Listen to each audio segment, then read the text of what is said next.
नमस्कार दोस्तों, आशा करते हैं आप सभी अच्छे होंगे। आज हम आपके लिए एक नया विषय लेकर के आए हैं और वो विषय हर एक मनुष्य से जुड़ा हुआ है और ये बहुत ज़रूरी है कि इस विषय में हम सब लोग जान जाएं। सभी देश, सभी धर्म, सभी जाति, सभी भाषा, सभी वर्ग के लोग इसको जानें। तो आज हम आपके लिए एक विश्वास जो शब्द है उसके लिए बात करेंगे और आशा है कि आप हमारी वीडियो को पूरा देखेंगे इसको समझने के लिए, क्योंकि समझने के लिए आपको पूरा वीडियो देखना जरूरी है। मेरे भाई बहनों, पूरी वीडियो देखने से कॉन्सेप्ट समझ में आता है, जो प्रश्न उठा है उसमें कितनी बातें इस चीज को सीखने के लिए हैं। स्टेप बाय स्टेप आप सीख सकते हैं। यदि आप वीडियो को शुरू में देखेंगे फिर छोड़ के चले जाएंगे या बीच बीच में करके देखेंगे तो उससे आपको कुछ समझ में आने वाला नहीं है। इसलिए शुरू से लेकर एंड तक आप इस वीडियो को देखिए और आप हमारे जो भाई बहन नए हैं हमारे चैनल पर, आप हमारे चैनल को सब्सक्राइब करें और ऑल बेल आइकन को जरूर दबाएं। नोटिफिकेशन मिलने पर आप हमारी वीडियो को जरूर देखें। आप देख रहे हैं हमारा चैनल विश्वास लाओ। मैं हूं ब्रदर डॉक्टर प्रदीप जॉन। आज हम विश्वास के शब्द पर बात करेंगे। तो क्या विश्वास करना धर्मांतरण है? एक हमने इसमें ये बात डाली है। क्या विश्वास करना धर्मांतरण है? क्या विश्वास करने से धर्मांतरण हो जाता है? अब विश्वास करना हुआ धर्मांतरण, ऐसी बातों को हम समझेंगे। सबसे पहले हमें समझने की जरूरत है विश्वास क्या है। विश्वास क्या है? विश्वास का जो विलोम शब्द है वो अविश्वास है, यानी कि विश्वास ना करना। विश्वास क्या है? फिर विश्वास का अर्थ हम जानेंगे। यकीन, भरोसा, आस्था, ये विश्वास का अर्थ है। पर इसकी परिभाषा क्या है? विश्वास की परिभाषा है इब्रानियों की पत्री 11 अध्याय का 1 वचन में लिखा है, अब विश्वास आशा की हुई वस्तुओं का निश्चय और अनदेखी वस्तुओं का प्रमाण है। तो ये बात हमें क्या दिखाती है? अब विश्वास आशा की हुई वस्तुओं का, यानी कि जो चीजें हमारे साथ नहीं हुई, जो चीजें हमें नहीं दिखी, वो आशा होती है। तो आशा की हुई वस्तुएं और अनदेखी वस्तुओं का प्रमाण, जो हमें दिखी भी नहीं है, उनका प्रमाण है विश्वास। यदि मैं कहूं कि जी ये रुमाल है, तो ये तो है ही रुमाल, ये सच है, इसको विश्वास नहीं कह सकते। विश्वास क्या होता है? जो ना देखी हो और आप उस पर फेथ करने लग जाएं, यानी कि भविष्य की चीजें, अनदेखी चीजें और आशा की हुई चीजें, उनको विश्वास कहा गया है। जैसे मनुष्य ने गॉड नहीं देखा, परमेश्वर नहीं देखा, पर आशा रखता है क्योंकि अनदेखा है।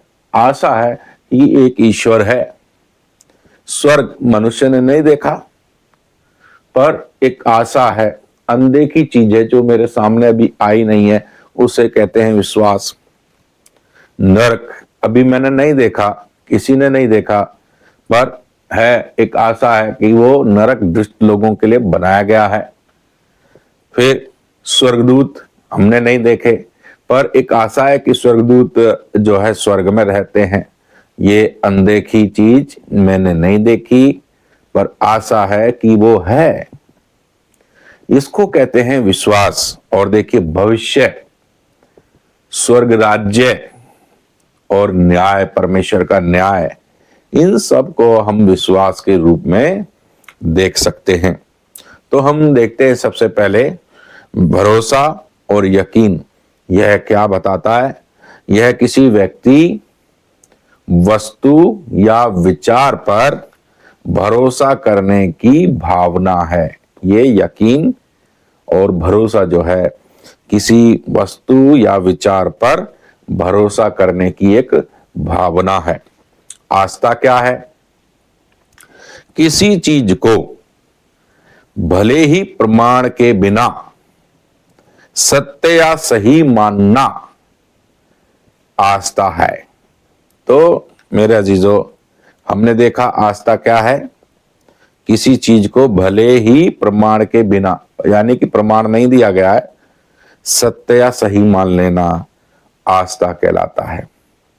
तो हम देखते हैं किसी के वायदे के प्रति आशा रखना एक विश्वास कहलाता है। तो आप देख रहे हैं ये विश्वास की जो हमने बातें आपको दिखाई, विश्वास कैसा होता है। अनदेखी वस्तुओं का प्रमाण, आशा की वस्तुओं का प्रमाण, उसको ही हम विश्वास कहते हैं। जो हमने देख ली उसको विश्वास नहीं कहेंगे, उसको प्रूफ कहेंगे, है ना।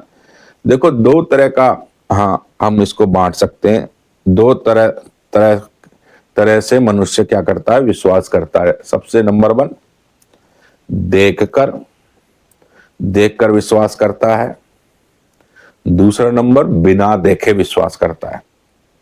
तो जो देखकर विश्वास करता है उसे सबूत कहा गया है ना। सबूत दिया गया तब विश्वास किया, है ना। तो ये सबूत पर आधारित है, देखकर विश्वास किया है। पर एक विश्वास है जो बिना देखे किया जाता है। यूहन्ना सुसमाचार और उसका 20 अध्याय और उसका 29 वचन में लिखा, बिना देखे विश्वास को धन्य कहा गया है। तो धन्य कौन सा विश्वास है? जो बिना देखे। विश्वास एक बहुत बहुमूल्य है और इसका मोल, इसकी कीमत नहीं लगाई जा सकती। और इस विश्वास के बिना मनुष्य का जीवन अधूरा है। मनुष्य की जीवनचर्या विश्वास ही पर आधारित है। तो मेरे भाई बहनों, हर चीज में हम विश्वास को देखते हैं। तो विश्वास जो बिना देखे होता है उसको परमेश्वर स्वर्ग के पिता की दृष्टि में धन्य कहा गया। तो मेरे अजीजों, विश्वास एक भावना है, धर्म नहीं है। विश्वास एक भावना है, धर्म नहीं है। विश्वास करना एक क्रिया है, धर्मांतरण नहीं। आप समझ रहे हैं मैं क्या कह रहा हूं? विश्वास एक भावना है और ये भावना जो मनुष्य की है ये धर्म नहीं है। विश्वास करना एक क्रिया है, इस क्रिया को करके धर्मांतरण नहीं होता। आप समझ रहे? बहुत गहरी बात बता रहा हूं। ये बात आज तक आपको किसी ने नहीं बताई होगी। स्वर्ग के परमेश्वर ने मुझे कल ही दिया है और इसी के ऊपर मैं वीडियो बना रहा हूं। अधिकतर जो प्रकटीकरण प्रभु मुझे देता है, अर्थात जो मुझे प्रभु देता है अपने वचन को उसे बताने के लिए, कैसी सरलता से उसे समझाना है, कैसी सरलता से उसे प्रकट करना है, वही बात को मैं आपको बता रहा हूं। अब भाई, परमेश्वर से बुद्धिमान तो मैं नहीं हूं और ना धरती पर कोई है, पर वो सरलता से हमको क्यों समझाना चाहता है? एक ताकि हमारी बुद्धि में जो छोटी सी है इसमें घुस जाए। हमारी जो कठोरता है वो कठोरता के ऊपर, वो कठोरता नरम बन जाए। देखो, आप सख्त भूमि पर अनाज नहीं उपजा सकते मेरे भाई बहनों। किसान परिवार अच्छे से जानते हैं, हालांकि मैं भी एक किसान परिवार से हूं और मैं भी ये अच्छी तरह से जानता हूं कि खेत के अंदर यदि बीज बोना है तो सख्त खेत के अंदर नहीं बोया जा सकता। जो कठोर हैं, जो सुनना नहीं चाहते, जो ग्रहण नहीं करना चाहते ज्ञान को, हालांकि सही ज्ञान बताया जा रहा है, तो भी उसको सत्य मानने के लिए तैयार नहीं होते, उस पर विश्वास करने के लिए तैयार नहीं होते। ऐसे कठोर जीवन है हमारे इस देश के अंदर, बहुत कठोर जीवन है, और ये कठोरता उनको कभी भी फलदायक नहीं बनाती। इसलिए उन कठोर लोगों के जीवन में कभी फल आते नहीं दिखेंगे, क्योंकि उनकी कठोर भूमि पर कभी बीज बोया ही नहीं गया। बीज बोने के लिए क्या करना पड़ता है? भूमि को नरम बनाना पड़ता है। मेरे अजीजों, कभी भी कोई शिक्षा यदि सुनते हो, चाहे किसी की भी शिक्षा हो, उसको नरम हृदय से सुनना सीखिए। यदि आप अपने धर्म को आड़े लाओगे, यदि आप अपने ज्ञान को आड़े लाओगे, तो आप कभी भी कुछ नहीं उससे सीख पाओगे, बस सिर्फ उसमें कमियां ही ढूंढते रह जाओगे। और कमियां ढूंढने से आप फलवंतित नहीं होंगे, आपको ज्ञान नहीं मिलेगा, आपको सीखने के नहीं मिलेगा, पर आपका समय जरूर चला जाएगा। इसलिए बहुत जरूरी है कि जब भी हम कुछ सुने तो बहुत धैर्य के साथ, नम्रता के साथ उसको ग्रहण करें। सत्य को एक्सेप्ट करना सीखिए। बहुत से ठूंठ पेड़ के समान खड़े रहते हैं, नहीं हम तो नहीं लेंगे। ठूंठ पेड़ टूट जाते हैं, पर जो हरियाली पेड़ होते हैं, जब आंधी और तूफान आती तो अपने आप को झुका लेते हैं, इसलिए वो बचे रहते हैं। मेरे अजीजों, इसलिए कठोरता, चाहे वो धर्म की हो, चाहे ना सुनने की हो, ये कठोरता हमें बर्बाद कर देगी। तो हमने देखा विश्वास एक भावना है, विश्वास करना एक क्रिया है। विश्वास जो भावना है वो धर्म नहीं है। मनुष्य की जो भावना है वो धर्म नहीं है, और मनुष्य की जो क्रिया है वो धर्मांतरण नहीं है। तो विश्वास को हमने देखा, विश्वास कैसा होता है। अब हम इसमें विश्वास को हमने 4 भागों में बांटा है। एक भाग हमने बताया विश्वास क्या है, दूसरा भाग हम आपको बताएंगे ए पक्ष यानी कि सामने वाला, आपके सामने वाला विश्वास दिलाने के लिए क्या करता या क्या कहता है। यह बहुत जरूरी है कि जो सामने वाला है वो आपको विश्वास दिलाने के लिए क्या क्या करता है और क्या क्या कहता है, इसको हम समझने का कोशिश करेंगे। तो ए पक्ष में हमने कुछ चीजों को रखा है, उसको आप सुनिए। जैसे आपको विश्वास दिलाने के लिए सामने वाला, आपके सामने वाला पक्ष, यानी चाहे वो परमेश्वर हो, चाहे वो आपका धर्म हो, चाहे आपका वो स्कूल हो, चाहे वो आपका हॉस्पिटल हो, चाहे वो आपका बैंक हो, चाहे वो आपकी सरकार हो, चाहे वो कोर्ट हो, चाहे वो आपका संविधान हो, चाहे वो आपकी पुलिस हो, चाहे वो डॉक्टर हो, चाहे वो कंपनियां हो, सामने वाला आपको विश्वास दिलाने के लिए क्या कहता है और क्या करता है। आप समझ में आ गया आपको? तो ये चीजें जो मैंने आपको बताई हैं, ये मनुष्य को विश्वास दिलाने के लिए क्या करती हैं। परमेश्वर क्या करता है विश्वास दिलाने के लिए? धर्म क्या करता है? स्कूल क्या करता है? आप किसी बैंक में जाइए, किसी स्कूल में जाइए, तो आपको कहेंगे जी हम आपके बच्चे को अच्छे से पढ़ाएंगे, अच्छे से लिखना सिखाएंगे, आपका बच्चा हम अच्छा बनाने। ये वायदा क्या कर रहा है? नंबर 1 वायदा करता है। सामने वाला आपसे वायदा करता है आपको विश्वास दिलाने के लिए। विश्वास होता नहीं है किसी पर सामने वाला विश्वास दिलाता है। कोर्ट कहती है कि मैं, आप जब मेरे पास आएंगे तो मैं आपका न्याय सच्चाई और ईमानदारी से बिना पक्षपात के करूंगा। मुझ पर आप भरोसा रखिए। हॉस्पिटल कहता है मुझ पे आप भरोसा रखिए, मैं आपका अच्छा इलाज करूंगा, मेरे पास आइए। डॉक्टर कहता है आप मुझ पे विश्वास रखिए, मैं जो है आपका अच्छे से ऑपरेशन कर दूंगा, अच्छी दवाई लिख दूंगा, आप मुझ पर फेथ करिए, विश्वास रखिए। तो सरकार कहती है आप हम पर विश्वास करें, हम आपके लिए सड़क बनाएंगे, हम आपके लिए नालियां बनाएंगे, हम आपके गरीबों के लिए घर बनाएंगे, हम आपके टैक्स को फ्री कर देंगे, हम जो है सारे जो सहायता है उसको आपको देने की कोशिश करेंगे, हम जो है ये बिल लाएंगे, हम जो है ये काम करेंगे।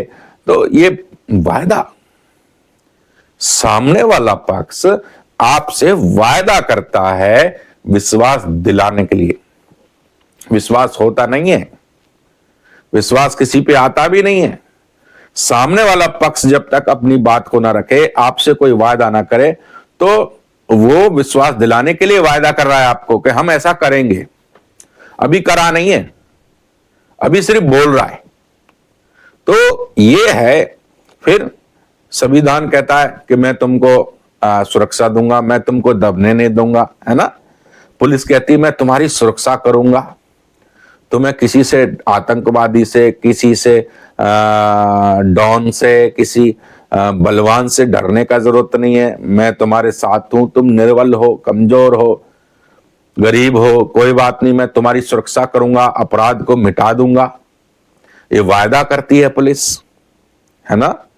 कंपनियां वायदा करती है हम आपको इतनी सैलरी देंगे, साल में इतनी बार घुमाएंगे, आपके बच्चों को भी हम ये देंगे, ट्यूशन फीस देंगे, है ना, और आपको हम इतना पैकेज देंगे, और इस पैकेज के साथ में आपको कुछ और भी जो इंक्रीमेंट है वो भी देंगे, आपका हेल्थ स्वास्थ्य देंगे, आपको गाड़ी देंगे, आपको हर तीसरे महीने में आपकी तनख्वाह बढ़ाएंगे, आपका कमीशन भी बांधेंगे। ये कंपनियां वायदा करती हैं आपको नौकरी पर रखने के लिए। तभी वायदे के अनुसार मनुष्य जो बी है, मनुष्य बी है, सामने वाला ए है मान लीजिए, तो बी जो मनुष्य है वो ए पर ट्रस्ट करने लगता है, विश्वास करने लगता है। चाहे वो ए परमेश्वर हो, चाहे वो धर्म हो, चाहे स्कूल हो, हॉस्पिटल हो, डॉक्टर हो, कोर्ट हो, कुछ भी क्यों ना हो, ये सब चीजें पर ट्रस्ट करने लगता है बी पार्ट, है ना।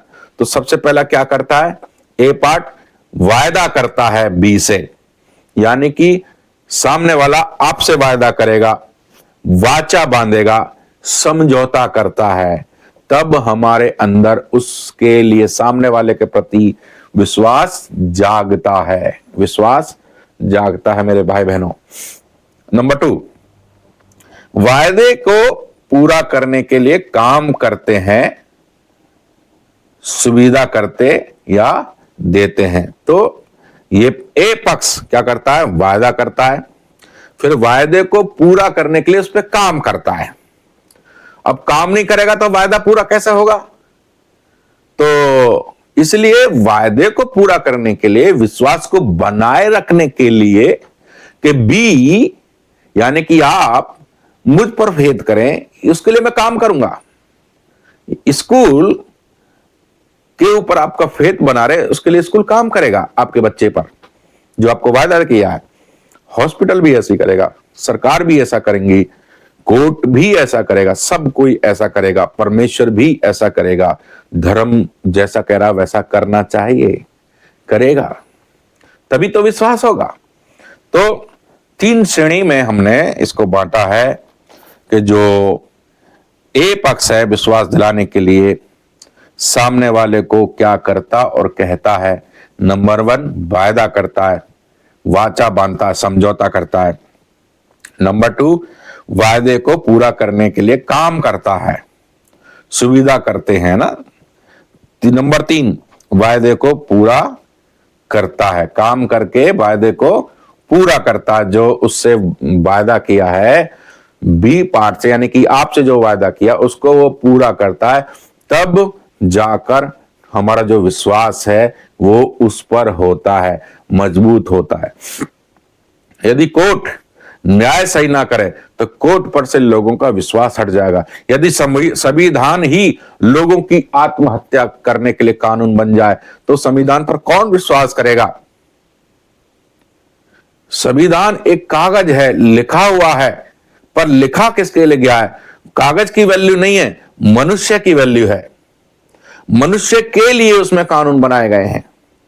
जब उसके अंदर ऐसे कानून बनाए जाएंगे कि जो मनुष्य को ही मार दे, कि जो भी मनुष्य दिखेगा उसको मार दो जान से, तो ऐसे कानून, कैसे संविधान को वो क्यों मानेगा, नहीं मानेगा भाई, उसको जला देगा। उसको फेंक देगा। वो संविधान जब ये कहेगा मैं तुम्हारी सुरक्षा करूंगा, मैं तुम्हें हक दिलाऊंगा, मैं तुम्हारे लिए ऐसे कानून बनाऊंगा, जो तुम पर अपराध करेगा, जो तुम्हारी चोरी करेगा, जो तुम्हारी डकैती करेगा, उसको मैं ये सजा दिलाऊंगा। ये इस पर विश्वास किया, वायदा किया संविधान ने आपसे, तब जाकर आपने संविधान पर विश्वास किया है। सरकार भी ऐसा ही करती है, जब वो वायदा करती हैं और उस पर काम करती हैं, तभी आपका ट्रस्ट उस पर बनता है। यदि सरकार जो कहती है वो ना करे तो आपका विश्वास सरकार से टूट जाएगा और फिर आगे को कभी आप उस सरकार को नहीं चुनेंगे। ये है फेथ, विश्वास। मतलब वायदा किया है, अभी हुआ नहीं है, अनदेखा, आशा है, इसे कहते हैं विश्वास। आप ध्यान से सुनिए, बी के साथ वायदा पूरा होने पर उसका विश्वास बना रहता है। यदि आपके साथ में जो ए पक्ष है, सामने वाला, यदि वो अपने वायदे को पूरा ना करे तो आपका विश्वास उससे टूट जाता है और आप दूसरी तरफ एक विश्वास योग्य की तरफ, जो सत्य है, जो विश्वास योग्य बना रहे, जो कहता है वो करके दिखाए, उसकी ओर जाना शुरू कर देंगे, पलायन। और ये पलायन जो है, विश्वास आज आप पे किया है। मानिए किसी ने बैंक में खाता खोला, एसबीआई बैंक में खाता खोला, एसबीआई बैंक ने जो आपको दे रखा है उस हिसाब से वो काम नहीं कर रही है, तो आप क्या करेंगे? दूसरे बैंक की ओर जाएंगे। क्यों? क्योंकि आपको सुविधा चाहिए।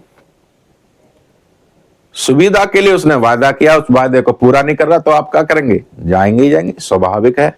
और ये विश्वास एसबीआई से हटाकर आईसीआई या कैनरा बैंक या पंजाब नेशनल बैंक पर चला जाए तो ये विश्वास जाना धर्मांतरण नहीं है, यह एक क्रिया है जिसके लिए मनुष्य अपने जीवन के लिए सोचता है, लाभ के लिए।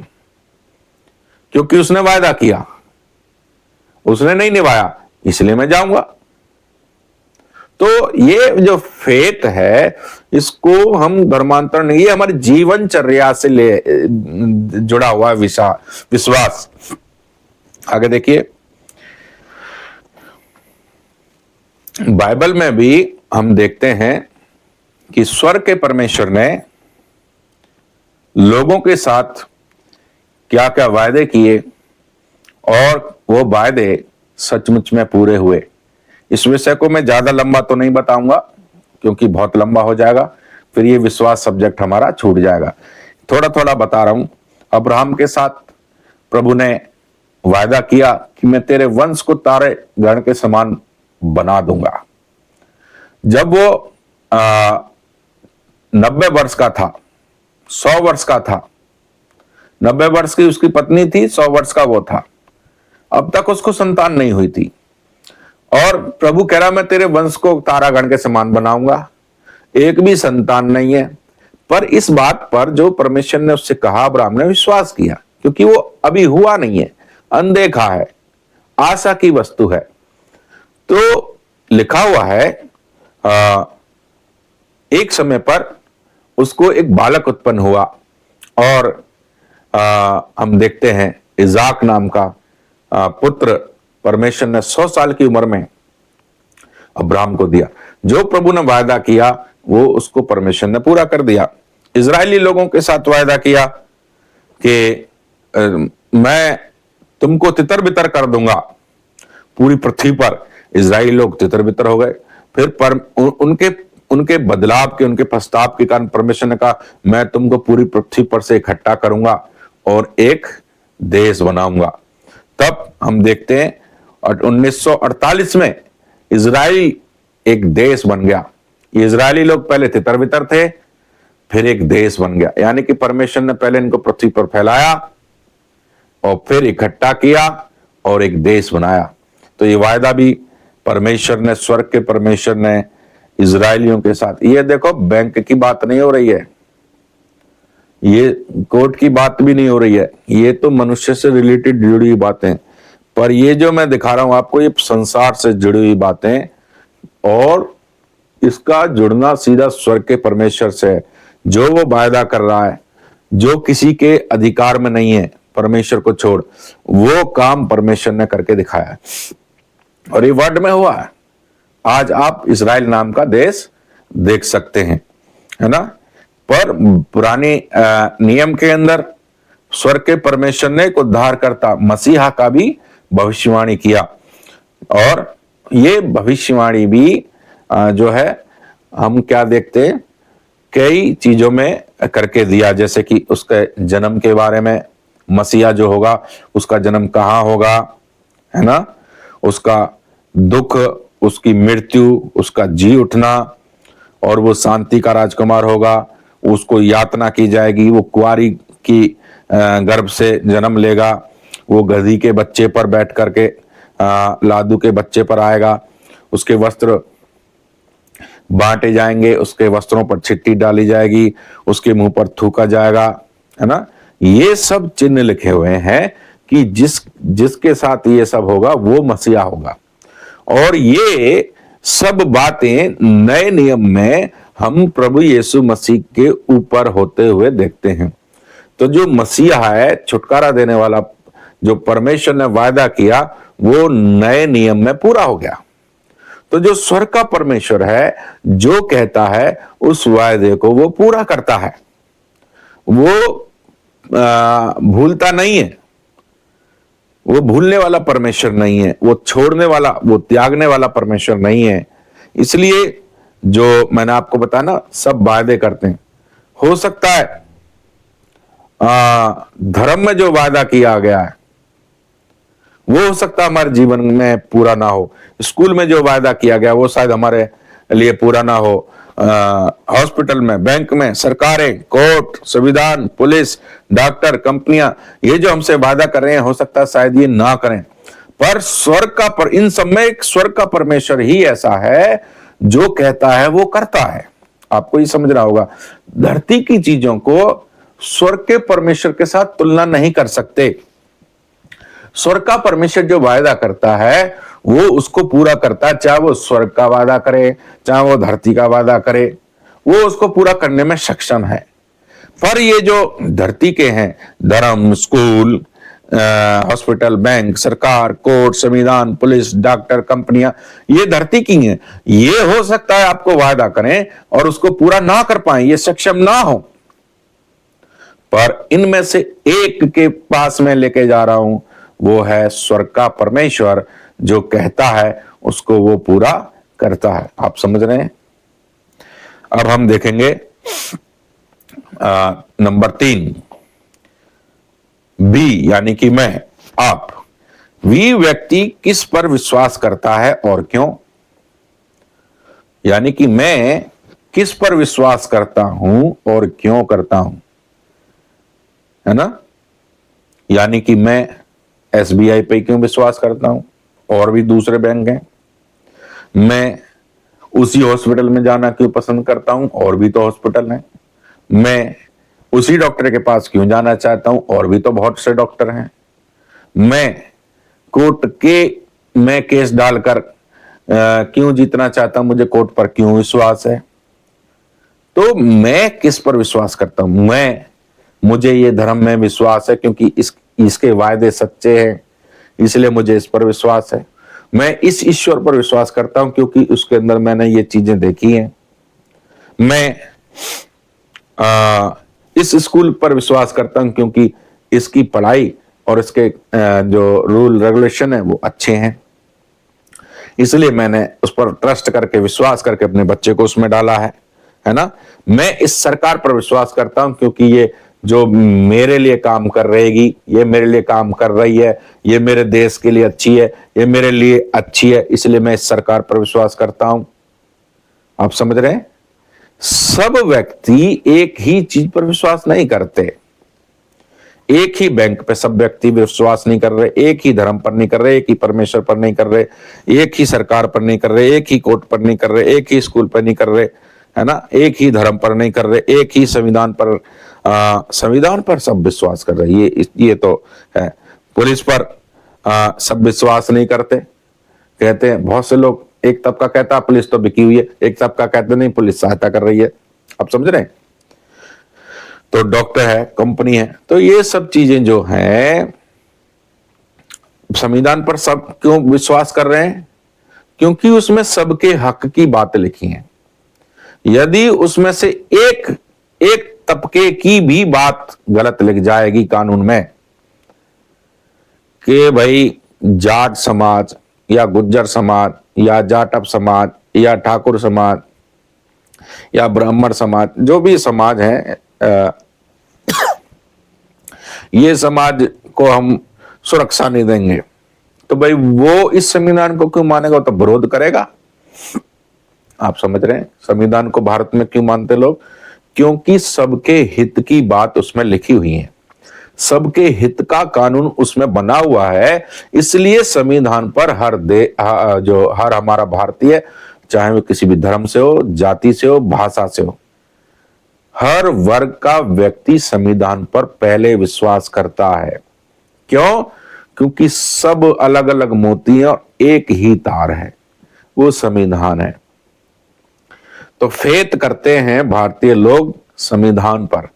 अब संविधान में जो लिखा है यदि उसके अनुसार ही ना हो, आप संविधान को मेंटेन कौन करेगा?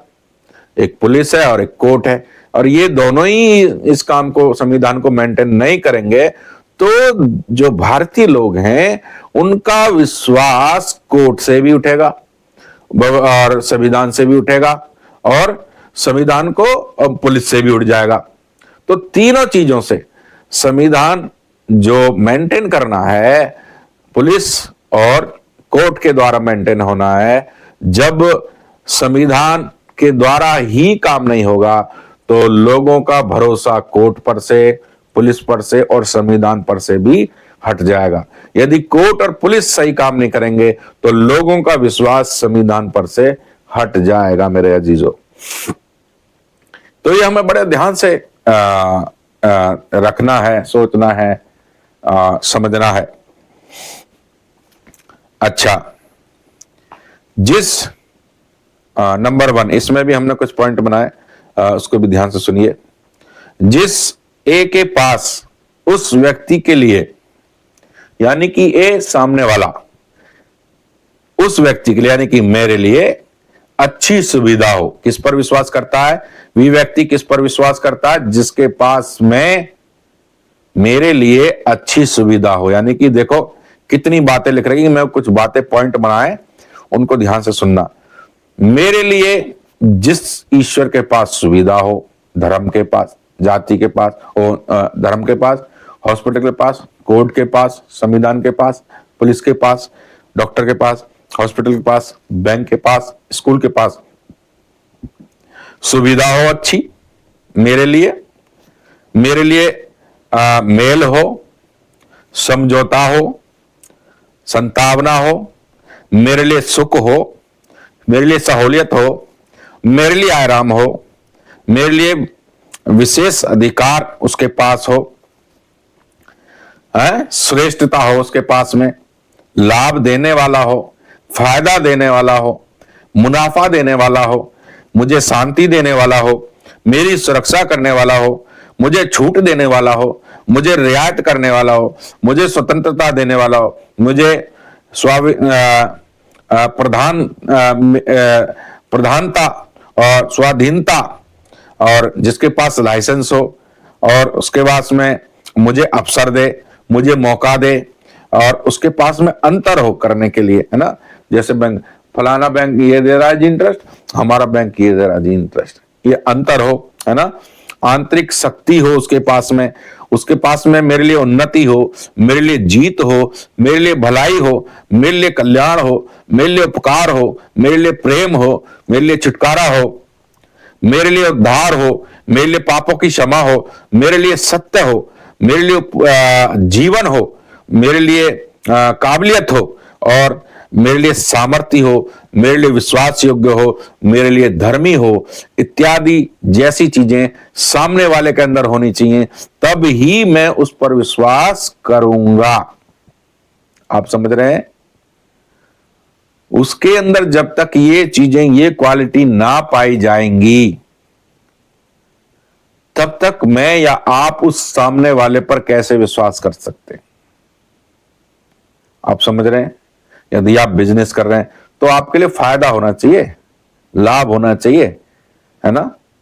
आपकी उन्नति होनी चाहिए, तभी तो आप करोगे।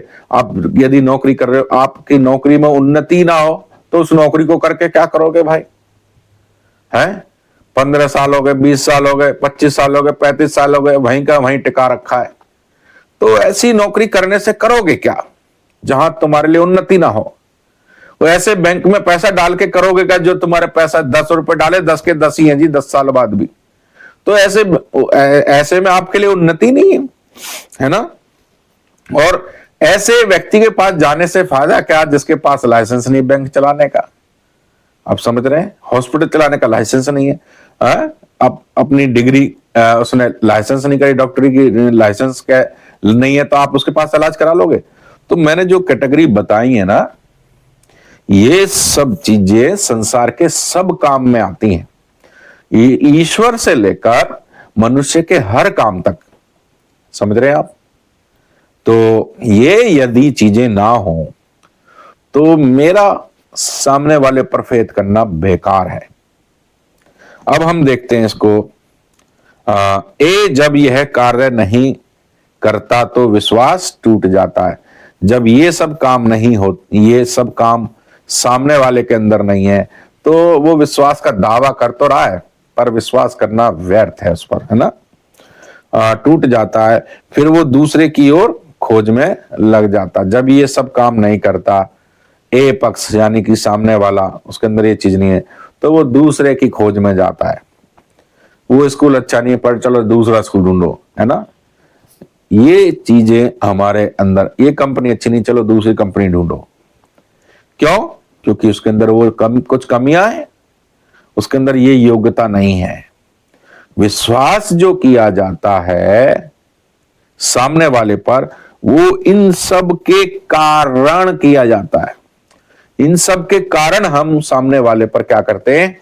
विश्वास करते हैं। वी के लिए जो ये सब सब कर सकता है, वे व्यक्ति उस पर पूर्ण विश्वास कर सकता है। ये धर्मांतरण नहीं है। तो जो मेरे लिए जो ये सब काम कर सकता है, जो मैंने बताया, ये सब चीजें यदि उसके अंदर हैं, तो वे व्यक्ति उस पर पूर्ण विश्वास कर सकता है। यदि ये सब सुविधा सामने वाले के अंदर है, तो मैं उस पर विश्वास कर सकता हूं, और उस पर विश्वास करना धर्मांतरण नहीं है। यदि मैं किसी सरकार पर विश्वास कर रहा हूं, मुझे ये सब बातें उसके अंदर दिख रही हैं, तो मेरा विश्वास करना सरकार पर, चाहे वो बीजेपी पर करूं, चाहे मैं कांग्रेस पर करूं, चाहे वो मैं किसी भी दल पर करूं, तो इसका मतलब ये नहीं कि मेरा धर्मांतरण हो गया। विश्वास करना किसी सरकार पर धर्मांतरण नहीं होता। किसी कोर्ट पर विश्वास करना धर्मांतरण नहीं होता। किसी हॉस्पिटल पर विश्वास करना, किसी डॉक्टर पर विश्वास करना, किसी भी कंपनी पर विश्वास करना, और किसी भी स्कूल पर विश्वास करना, किसी भी संविधान पर विश्वास करना धर्मांतरण नहीं होता।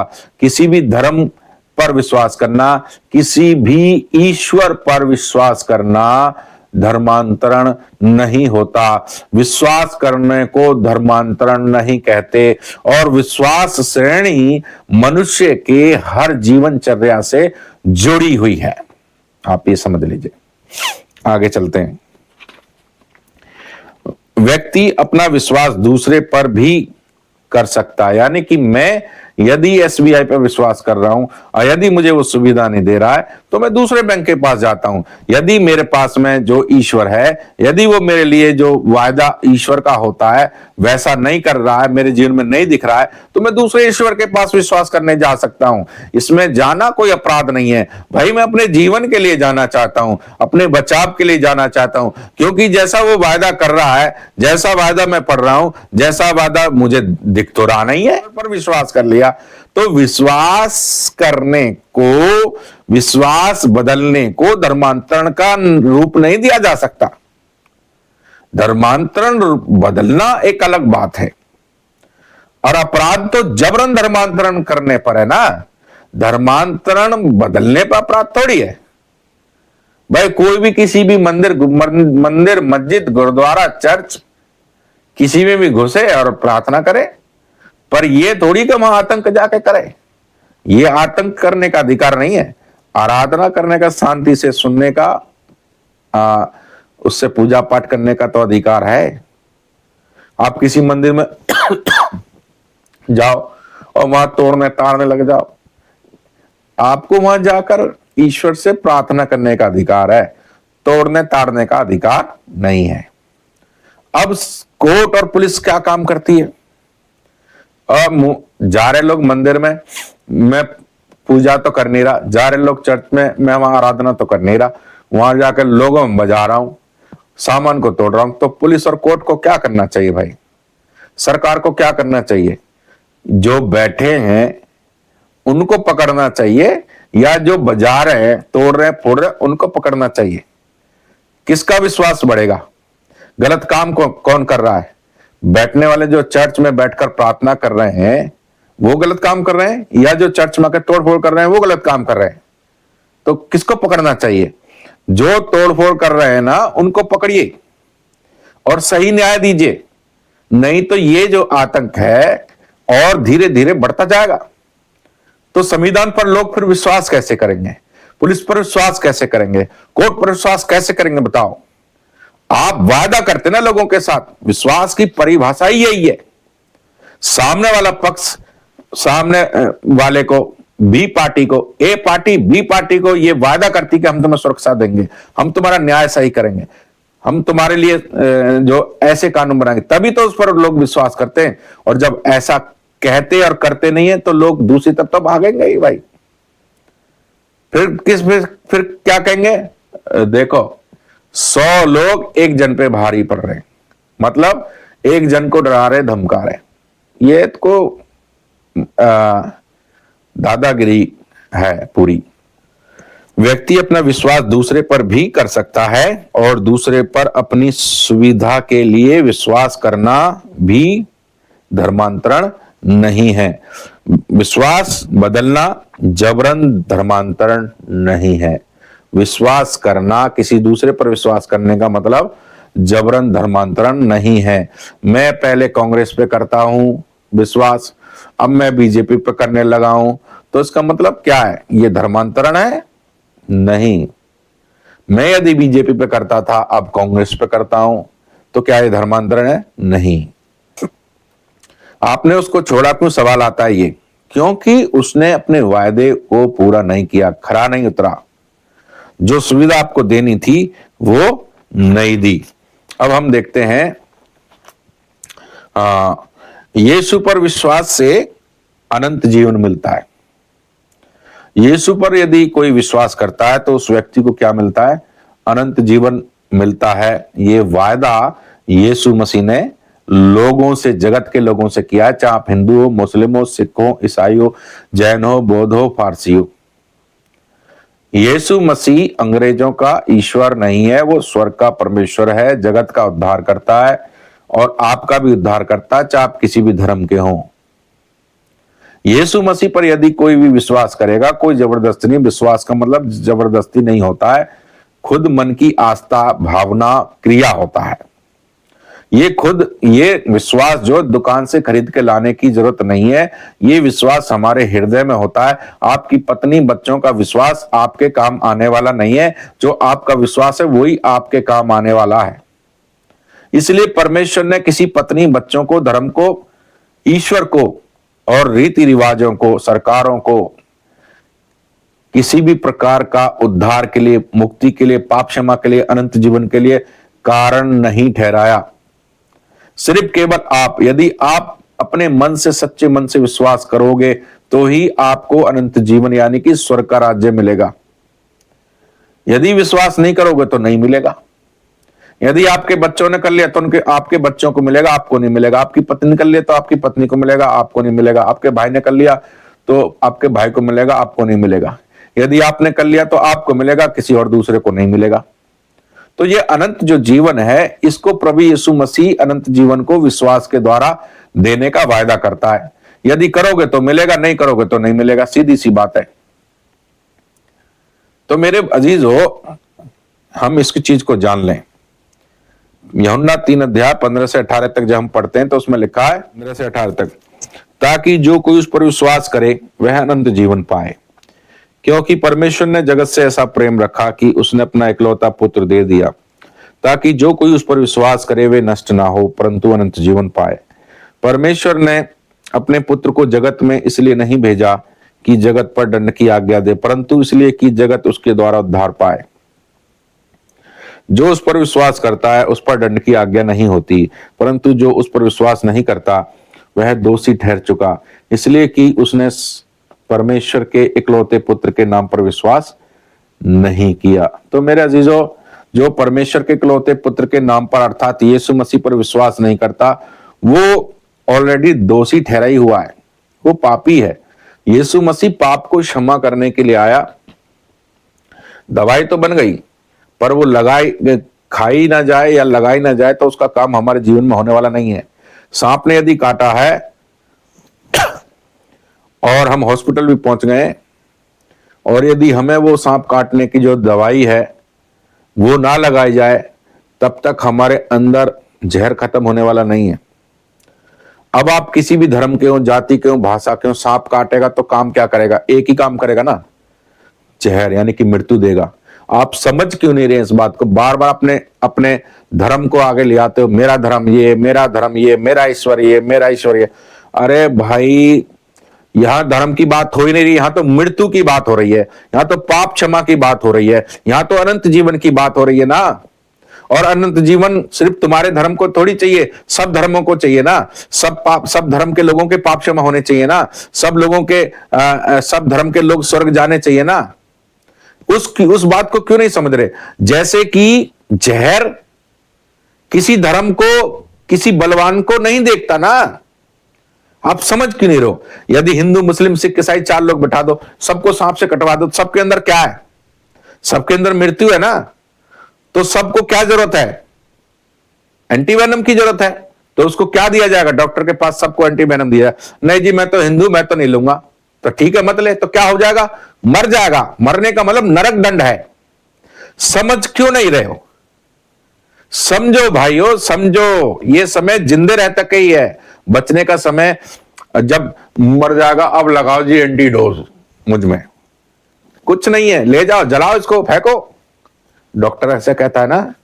और तुम्हारे अपने बच्चे को जब काट ले, तब जब लेट ले जाओगे डॉक्टर के पास, डॉक्टर कहेगा अब तो इसमें कुछ कर नहीं सकता, समय से पहले लाए नहीं। समय की वैल्यू है। जीवित रहते नहीं समझे तो तुम्हारे जीवन में लोग सोने के अक्षरों में भी स्वर्ग लिख दे तो भी स्वर्ग नहीं जाओगे। मेरे अजीजों, समझो इस बात को, इस चीज को समझो, अपनी थोड़ी बुद्धि को खोलो। एक बार ये तो कहो आंख बंद करके, हे स्वर्ग के ईश्वर, जो भी तेरा नाम है, हमारी बुद्धि और अकल को खोल दे कि हम सत्य को पहचाने। इतना तो बोलो। उसमें तो कोई धर्म नहीं है ना। स्वर्ग का भाई कौन सा धर्म है बताओ? हवा का कौन सा धर्म है? आकाश का कौन सा धर्म है? सूरज का कौन सा धर्म है? जीवन का कौन सा धर्म है? धर्म धर्म धर्म धर्म धर्म। अरे धर्म क्या धर्म यार? क्यों नहीं समझना चाहते? जहर फैल गया है, सांप ने काट लिया भाई। अरे मैं तो डॉक्टर हूं, मुझे सांप ने काट लिया तो क्या हुआ? तो तुम नहीं मरोगे क्या? काट लिया तू भी मरेगा भाई। तो मेरे अजीजों, आप डॉक्टर हो, इंजीनियर हो, किसी भी धर्म के हो, किसी भी जाति के हो, जज हो, पुलिस हो, कुछ भी हो, यदि सांप ने काटा तो आपको मृत्यु ने जकड़ लिया। इसी प्रकार से हर धर्म के मनुष्य के अंदर पाप है, और पाप की सजा नरक दंड है, अनंत काल का नरक दंड, और मरने के बाद पाप क्षमा नहीं होते। यीशु मसीह मनुष्य को पाप क्षमा देने के लिए आया है, ईसाई बनाने के लिए, धर्मांतरण करने के लिए नहीं आया। कोरोना आया था हमारे देश में, सब धर्म के लोगों को आया ना, क्या लगाया? जाप लगाया, सब जाप कर रहे थे, आया ना, पर क्या लगा? एंटी जो कोरोना की वैक्सीन है वो लगाई, तब जाकर के लोग बचे। मेरे अजीजों, आप समझिए, यीशु मसीह पाप को क्षमा करता है, स्वर्ग राज्य का वारिस बनाता है, नरक से बचाता है। ये है यीशु मसीह। और ज्यादा नहीं मालूम तो बाइबल को पढ़ो, लोगों से पूछो यीशु मसीह कौन है, क्यों लोग उसकी निंदा कर रहे हैं इतनी? क्योंकि किडनैपर नहीं चाहता कि आप बाप के पास पहुंचो। बाप के पास पहुंच जाओगे तो आपको जीवन ही ना मिल जाएगा। इसलिए मेरे भाई बहनों, ये बात ध्यान रखें, यीशु मसीह अनंत जीवन देता है। अनंत जीवन पाना या इच्छा रखना अपराध नहीं है, धर्मांतरण नहीं है। यदि विश्वास करना या बदलना अपराध है, तो किस देश में ऐसा कानून है कि विश्वास करना या बदलना अपराध है? विश्वास के ऊपर कोई कानून नहीं है, ना बनाया जा सकता, क्योंकि विश्वास से ही मनुष्य की सारा जीवन चर्या चल रही है। यदि विश्वास ना हो किसी रिश्ते पर आपको, तो उससे रिश्ता ना निभाएं। विश्वास से तो पति पत्नी का रिश्ता है, विश्वास से पार्टियों का रिश्ता है, सब चीज विश्वास पर टिकी हुई है। विश्वास ही नींव है। विश्वास के लिए कोई कानून नहीं बनाया जा सकता, क्योंकि सब बात या काम मनुष्य के विश्वास से जुड़ी हुई है ना। नंबर 4 हम लेंगे, क्या ए विश्वास योग्य है? वो जो कह रहा है कर सकता है। तो जो कह रहा है क्या वो कर सकता है? क्या वो विश्वास योग्य है? इस बात को हम समझने के प्रयास करेंगे। तो मनुष्य के पास सब काम के लिए 120 वर्ष तक का मौका है। सिर्फ सब काम करने का मनुष्य के पास 120 वर्ष तक का मौका है। अनंत जीवन के लिए, पाप क्षमा के लिए ये ही एक जीवन मिला है, और ये ही एक मौका है ना।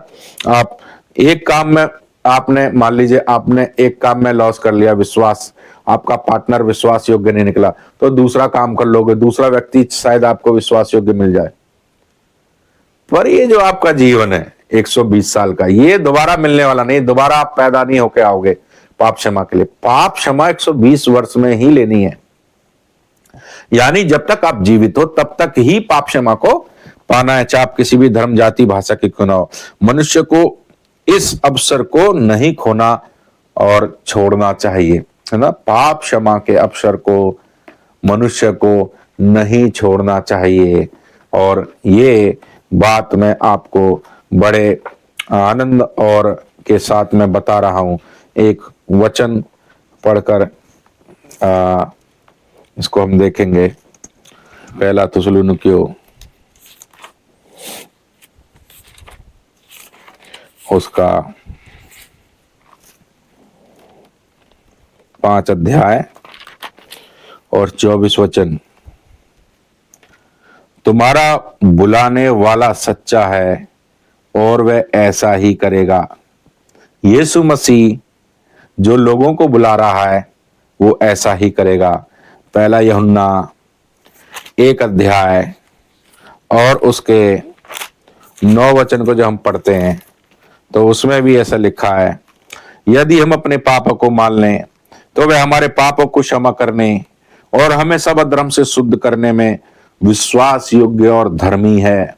यीशु मसीह विश्वास योग्य और धर्मी है। यीशु का लहू हमें सब पापों से शुद्ध करता है। जो वायदा किया गया है जगत के लिए, जैसा वो बोल रहा है वैसा ही परमेश्वर करता है, क्योंकि वो विश्वास योग्य और धर्मी परमेश्वर है। अभी आपको कोई ईश्वर कहता है कि भाई मैं तुझे स्वर्ग पहुंचा दूंगा, तो क्या वो ऐसा कर सकता है? और यदि सारा 120 साल का जीवन आपने उसकी शिक्षा में बिता दिया और ऐसा हुआ नहीं, तब क्या होगा? ईश्वर के साथ धोखा हुआ या आपके साथ धोखा हुआ? इसलिए ईश्वर चुने तो ऐसा चुने जो विश्वास योग्य, धर्मी, सत्य हो। उसकी खोज करना कोई पाप नहीं है। आपके पास मान लो 100 ईश्वर हैं, तो और खोज लो ना भाई, और खोज लो। क्यों डर रहे हो कि नहीं जो हमारे पास शिक्षा वही ठीक है? क्या पता चला वही जो आपके पास शिक्षा वही सारी झूठी है, तो क्या हुआ फिर? इसलिए मेरा कहना यह है, ज्ञान, क्योंकि पाप से जुड़ी हुई बात है, अनंत जीवन से जुड़ी बात है, स्वर्ग राज्य की बात है, नरक की बात है, ये बदली नहीं जाएंगी। इसके लिए खोज करो कि मैं स्वर्ग में कैसे जाऊं, क्योंकि मरने के बाद तो आप स्वर्ग ही लिखते हो ना, आप कोई भी धर्म के क्यों ना हो। तो जब स्वर्ग ही जाना चाहते हो तो झूठी शिक्षा से तो जा नहीं सकते। तो एक ही जो सत्य परमेश्वर है वही स्वर्ग ले जा सकता है, क्योंकि उसी का स्वर्ग है।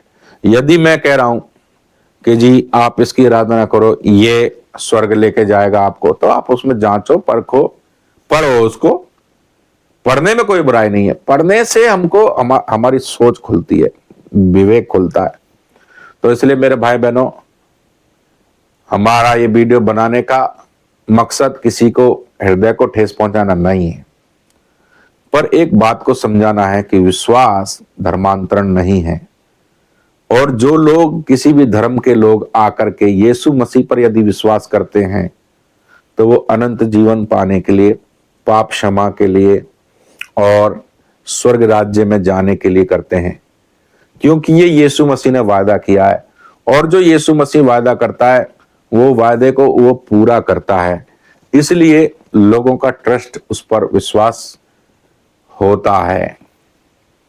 यदि मेरे भाई बहनों आप यीशु मसीह को नहीं जानते तो उसे जानिए, क्योंकि यीशु मसीह का स्वाद मैंने भी चखा है।